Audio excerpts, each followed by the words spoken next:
নমস্কার বন্ধুরা, আমি সঞ্জীব ব্যানার্জি আর আপনারা দেখছেন আপনাদের চ্যানেল সফরনামা দ্য জার্নি। গত দুটো এপিসোডে আপনারা দেখেছেন কানপুর থেকে গুয়াহাটি ভালুকপং হয়ে দিরাং পৌঁছানোর গল্প। আজ দিরাং থেকে তাওয়াং যাওয়ার গল্প হবে। দিরাংয়ের উচ্চতা ৪,৯১০ ফিট। গতকাল আমরা বেলা প্রায় ১:৩০ নাগাদ দিরাংয়ে পৌঁছেছিলাম। দিরাংয়ে আমরা ছিলাম দিরাং বুটিক কটেজে। খুবই মনোরম পরিবেশে অবস্থিত এই হোমস্টেটি। একদম পাশ দিয়ে তীব্র গতিতে বয়ে চলেছে দিরাং নদী। একটি ছোট্ট হাঁটা ব্রিজ পার হয়ে কটেজে যাওয়ার রাস্তা। ব্রিজ পার করেই একেবারে গায়ে লাগানো কটেজের গেট।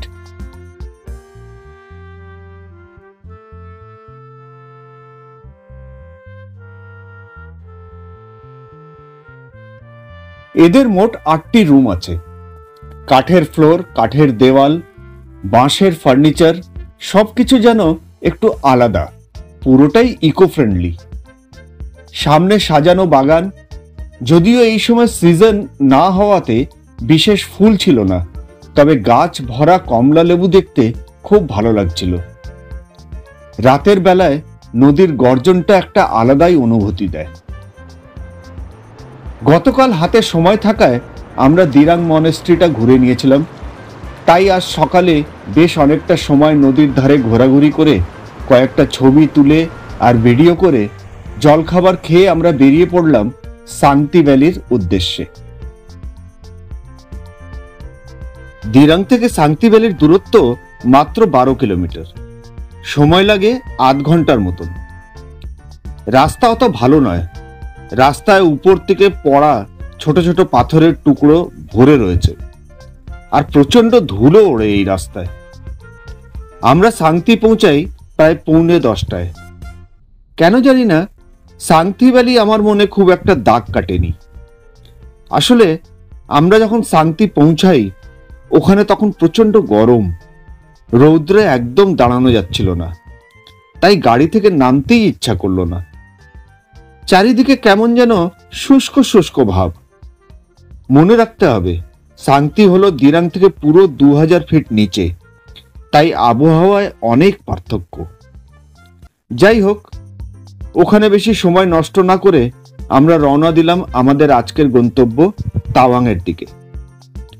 দিরাং থেকে তাওয়াংয়ের দূরত্ব ১৯৪ কিলোমিটার। সময় লাগে প্রায় ৭ ঘন্টার মতন। আমাদের অবশ্য ৮ ঘন্টা লেগেছিল, যেহেতু আমরা পথে কয়েক জায়গায় দাঁড়িয়েছিলাম। আমরা এখন ক্রমশই উপরের দিকে উঠছি, একেবারে ৪,৯১০ ফিট থেকে ৮,৭৫৭ ফিট, যেটা হলো তাওয়াংয়ের উচ্চতা। মাঝে পড়বে ১৩,২০০ ফিট উচ্চতায় অবস্থিত সেলা। অনেকে বলেন সেলা পাস। আসলে তিব্বতী ভাষায় লা মানেই তো পাস, তাই আমার মতে লা শব্দটা থাকলে আলাদা করে আর পাস বলার দরকার নেই। প্রায় ৪৫ কিলোমিটার চলার পর আমরা দাঁড়ালাম বৈশাখী আর্মি ক্যাফেটেরিয়াতে। অরুণাচলের পপুলেশন ডেন্সিটি খুবই কম, ১৭ জন প্রতি স্কোয়ার কিলোমিটার।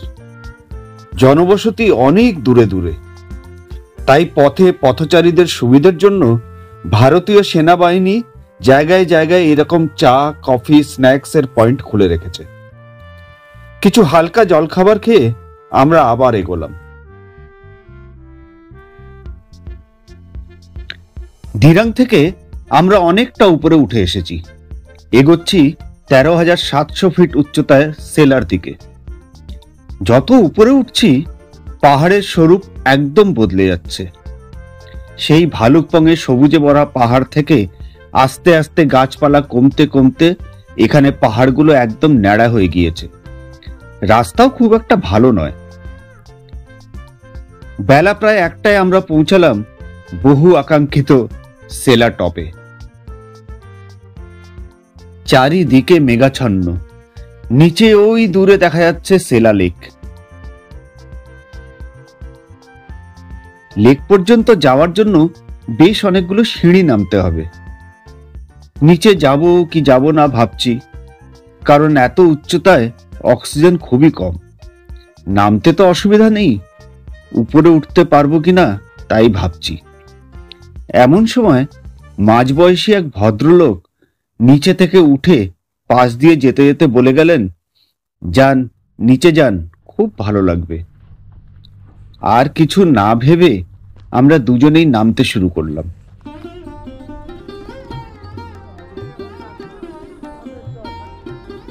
5 থেকে 7 মিনিটে আমরা একেবারে লেকের ধারে পৌঁছে গেলাম।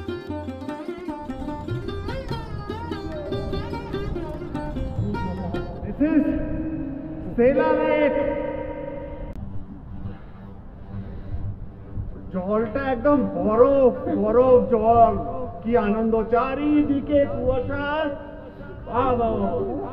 কি সুন্দর দৃশ্য। সেলা লেক, কুয়াশার জন্য পুরোটা দেখাতে পারছি না, আপনাদের লেকটা দেখা যাচ্ছে না, কিন্তু খুব সুন্দর বড় লেক, পরিষ্কার জল। দেখুন,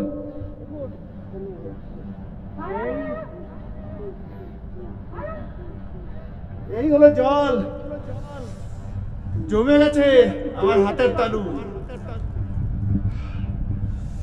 সেলা লেক। উফ, সে কি দৃশ্য!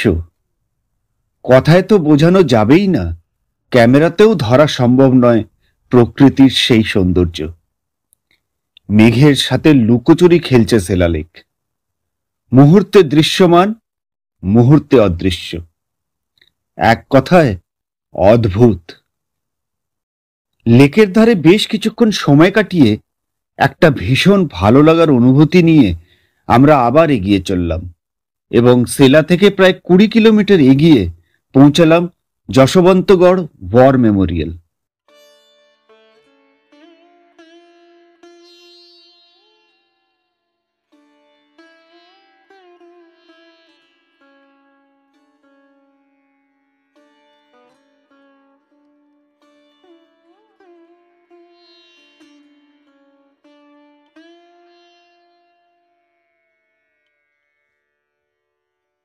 এই মেমোরিয়ালটি 4 গড়ওয়াল রাইফেলসের লান্স নায়ক যশবন্ত সিং রাওয়াতের সম্মানে তৈরি। 1962 ভারত চীন যুদ্ধের মূল রণক্ষেত্র ছিল এই তাওয়াং। নভেম্বর মাসে যুদ্ধের শেষের দিকে যশবন্ত সিং এর কোম্পানিকে রিসোর্সেস শেষ হয়ে যাওয়ার দরুন পিছনে সরতে বলা হয়, কিন্তু তিনি পোস্ট ছাড়তে রাজি হননি এবং একা হাতে আহত অবস্থায় 10,000 ফিট উচ্চতায় প্রচন্ড শীতে শত্রুপক্ষের একটি এমএমজি ছিনিয়ে চীনা সেনাবাহিনীকে 3 দিন অবধি ঠেকিয়ে রেখেছিলেন। এই যুদ্ধে প্রায় 300 জন চীনা সৈনিক নিহত হয়েছিলেন। মাত্র 22 বছর বয়সের সেই তরুণ সৈনিক পরে শত্রুর গুলিতে প্রাণ হারান। এই সবই বিস্তারিতভাবে এই মেমোরিয়ালে উল্লিখিত আছে।